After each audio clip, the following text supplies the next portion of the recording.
This lecture I will explain how transistor works. I also explained the meaning of name BJT. BJT. B stands for bipolar. B stands for bipolar. We have bipolar in the name because there is involvement of both type of charge carriers. There is involvement of electrons as well as holes in transistor. That's why we have bipolar in the name. J stands for junction. J stands for junction.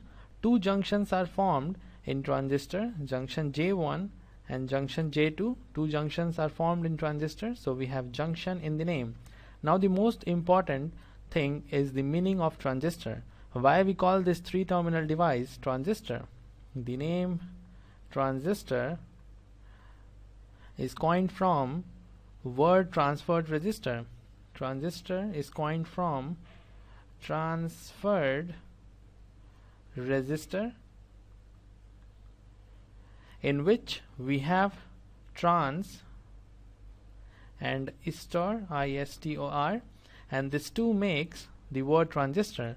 Now what is the meaning of transferred resistor? If we talk about active mode, of operation, then we already know junction J1 is forward biased and junction J2 is reverse biased. When junction J1 is forward biased, it will offer a very low resistance, or ideally resistance should be 0. When junction J2 is reverse biased, it will offer a very high resistance, or ideally the resistance must be infinity. So this is what we have in active mode, and if we have same current flowing, then initially it will flow through a low resistance. Let's say the current is I, and after this at output it will flow through a high resistance. Let's say it is capital R, and the same current is flowing through both these resistances. So somehow we have transferred the low resistance to the high resistance. That's why we have the name transferred resistor, and from this we got transistor. There is very significant use of this thing. For example, let's say VI is the input voltage and VO is the output voltage. We are measuring VI across this small resistance, and we are measuring VO across this large resistance. So VI is equal to I multiplied by R, and VO is equal to I multiplied by capital R. The current is same and the input resistance is smaller than the output resistance, so we can say that VI is smaller than VO. So we had a weak signal at the input, but we have an amplified signal at the output. So there is amplification by using the three-terminal device. All these things will be clear when I explain the working of NPN transistor in active mode. This is NPN transistor. So the emitter region is N, the base region is P, and the collector region is N. This is NPN transistor. This terminal is emitter terminal, this terminal is base terminal, and this terminal here is collector terminal. And we want to operate this transistor in active mode. We want to operate this transistor in active mode, and we already know in active mode junction J1 is forward bias. So to forward bias junction J1, we need to apply a forward bias potential. N is connected to the negative terminal and P is connected to the positive terminal.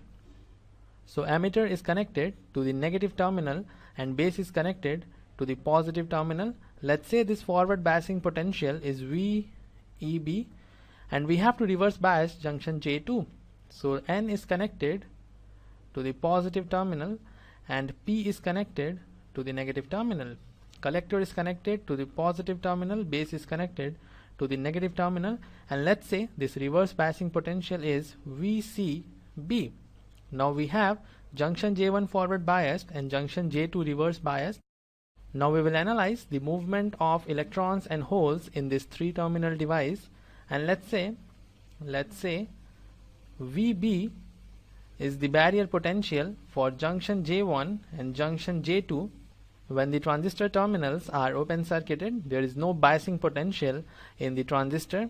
So VB is the barrier potential for junction J1 and junction J2 when there is no biasing potential, and we have to analyze what will happen to the barrier potential once we apply the biasing potentials in the transistor. This is barrier potential of junction J2 and it is equal to VB. This is barrier potential of junction J1 and it is also equal to VB. Now junction J1 is forward biased after the application of VEB, and the barrier potential will now reduce, and let's say the new barrier potential is this. The new barrier potential is equal to VB minus VEB, forward biasing potential. On the other hand, junction J2 is reverse biased, so barrier potential will increase, and the new barrier potential is equal to VB plus VCB, the reverse biasing potential.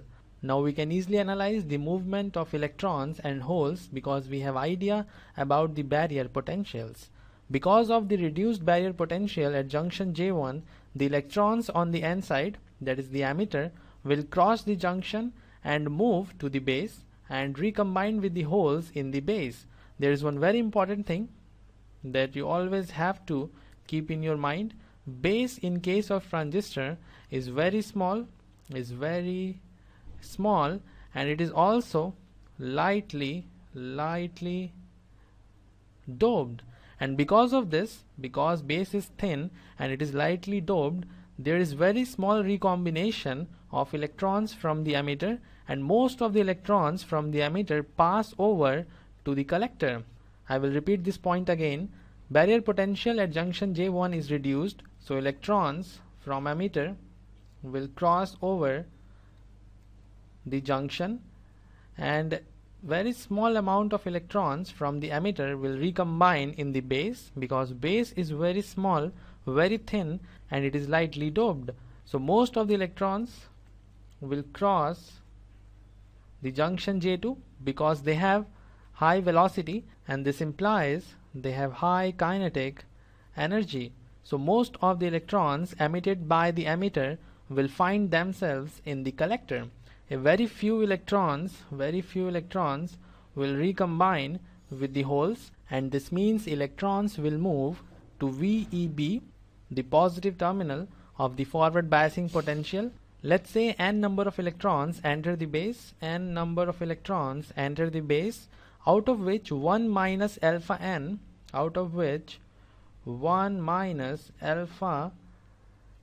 electrons combine with the holes in the base, and alpha n electrons move to the collector. This is what is happening in the transistor. Only 2 to 5% electrons are combined in the base, and 95 to 98% electrons are collected in the collector. Therefore, most of the electrons emitted by the emitter move to the collector. So this is what will happen when you forward bias the junction J1 and junction J2 in bipolar junction transistor. There is one more thing that we must not forget, and it is the reverse saturation current. Junction J2 is reverse biased, so there must be reverse saturation current through junction J2. We have minority charge carriers on N side and we have minority charge carriers on P side. On N side, minority charge carrier is hole. On P side, minority charge carrier is electron. So this hole will move like this and this electron will move like this. So there is current called as reverse saturation current or leakage current when the junction J2 is reverse biased. I am calling the reverse saturation current or leakage current ICO because this current is associated with the collector. So there is subscript C. This O stands for open circuit. We measure this current when emitter terminal is open circuited. So this is why I am calling this current ICO. And if I want to find out the collector current IC, then it is equal to alpha IE, alpha times the emitter current, because N is the number of electrons entering the base and alpha N is the number of electrons moving to the collector. So current will be alpha times IE plus ICO. So this is the value of collector current. The next thing is to find out relation between the emitter current, base current and collector current. For this purpose, first we have to find out direction of the three currents. You can see electron is moving from left to right, so direction of current is like this, from right to left. This is IE, the emitter current.